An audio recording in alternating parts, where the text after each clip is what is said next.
I think these cars are meant for an individual who wants to use this classic car to do car things. I've been building cars professionally for 23 years, but I've been messing with cars my whole life. The purpose behind the Legacy Series Chevelles is to create a project that really focuses on the fun factor, not just the part of trying to show the car and keep the car clean, but making the car where it's fun to drive, making the car where it's equal to what we are used to driving today as far as modern features and comfort and horsepower and just all of those instances, but really focusing on the fun part of the cars for what you can guarantee. Going to car shows, going to these things, you can't guarantee that a car is going to win the event or get the prize that you're hoping to get, but the thing you can guarantee with these cars is that they're fun. The main changes that we've incorporated into the Chevelles or A-body platform is the ability to have independent rear suspension, modern horsepower, modern transmissions, recessed seating, creating more interior space in the car, improving the driver position, just developing the car as they're going to end up being used. This car is intended to be driven with the entertainment of the driver and the passenger. There's a little bit of room depending on your size to fit in the back seat, but the main focus is to put modern features of independent rear suspension, modern engines and drivetrains, interior cockpit refinement, shock valving packages, brake diameter increases, wheel and tire size increases in width and height, and just a lowered stance to really highlight what was great about these cars to start with. The owner of this car has been a long-time fan of Oldsmobiles. He's got lots of different Oldsmobiles, some from the late 40s, some from the 70s, some that are similar to this that are W30 cars and highly sought after, valuable, restored or unrestored cars. And he wanted something that he could run with the Chevelle guys, but not be in a Chevelle. The customer was interested at first in the Chevelles, mainly because he's a 6'8" individual and wanted a muscle car of sorts and knew that his options as a larger guy was going to be limited. And so in looking at the Chevelles and seeing those things, the discussion was made to talk about we could do this same thing with an Oldsmobile because everything underneath really is the same as a Chevelle. The chassis is the same. A lot of the parts underneath, it's just the exterior features that are different. And so in doing this, we found on Craigslist in Orange County a gold restored 1970 442 that was actually very similar to a W30 car that he has. And this one would allow them to be very similar in appearance. And this was an older restoration that had been sold at Mecum some 8 or 10 years ago. We started officially on the car on January 17th of 2024.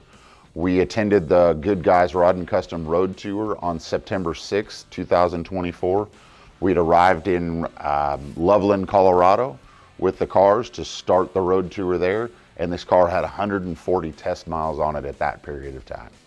From the top of the firewall to the back of the trunk floor, 80% of the floor is modified and changed to accommodate for the larger transmission, the recessed seating, and the change in the firewall position for the steering column and the brake pedal assembly. As you go into the trunk, the fuel tank is moved up in the car so that it doesn't hang down like a stock tank would. The main reason that we go to such an extensive amount of work to replace the chassis is because everything is allowed to be changed. You started with a clean slate to have modern geometry in the front. You're using a modern rack and pinion, and you're using a high quality rack and pinion. And in the rear, you're going from a solid axle construction to an independent rear suspension construction. You're allowed then to change to a much higher quality shock that would allow it to fit in there for the ride height of the car and for the just the overall capacities of trying to put the wider tires front and rear, and to achieve the ride height that we're doing that you would not be able to do anything close with a stock chassis. In this day and age, the crate motors that are available from GM are astounding. The quality of the direct injected motors, the amount of horsepower they will produce for the dollar amount figure that it takes to purchase them is unrivaled with anything that's ever been built before. And so in combining the latest, greatest technology of the LT engines with whether it's a 10-speed automatic transmission that can only be run on the backside of an LT motor, or whether you want the manual transmission feel, by combining both of those together in either format of the manual or the automatic, just makes for the most throttle responsive, manageable amount of high horsepower that you could combine into one car. So on these cars, we spec out them to use a custom set of either the KL 500s that come from Forgeline that they custom machine for us with a few differences to achieve the look we want, or there's a few other models that Forgeline makes that we've been using on the cars. The sizes are 19 by 10.5 in the front and 20 by 12 in the rear. In doing this, it allows us to accommodate up to a 14-inch rotor if somebody would like to go that large, and it allows you to have a much bigger contact patch for just the aggressive look, a little bit more traction in the turns, and definitively more forward bite to handle the large amount of horsepower that can be produced in these cars so easily. We've developed our own inner fenders that we produce in carbon fiber or fiberglass. The main reason for these inner fenders is to save a large amount of sheet metal work that would be necessitated to do by hand. We've raised the outer section of the wheel tub to accommodate a wider tire on the outside due to the lower ride height, and we've expanded the inner fender on the inside of the fender flange to accommodate a wider tire as it's turning. It goes all the way over to what is now a narrower front frame rail and allows for the turning of we run a 285 on the front of these cars, but it would probably accommodate to a 305, and just allows a lot more room. But the main reason is the turning radius at this lowered ride height. We've spent an extensive amount of time developing the interior of these cars to fix a lot of the shortcomings that were in the cars of this period. There's an immense amount of plastic and just junk parts that are in these cars from the factory. If we kept the stock dash, we would have to use the vacuum operated windshield wiper switch. And so you have this slider and you have this thing that pulls, and you have all these different things that are ingrained into what is sold as either the factory unit or a reproduction dash. So in doing that, we've deleted the dash and machined our own dash to have a little bit more bling, the billet aluminum that would go around the dash. And in doing so, we've also developed our own center console with billet inserts for the manual or the automatic transmission. And so we've kept the H-style shifter that was in the automatic stock and converted them to work with a 10-speed, so that you still have some of these timeless features that were in the car. There was a discussion mid-flight as we were developing these cars of putting power seats in them and what would it take to do that.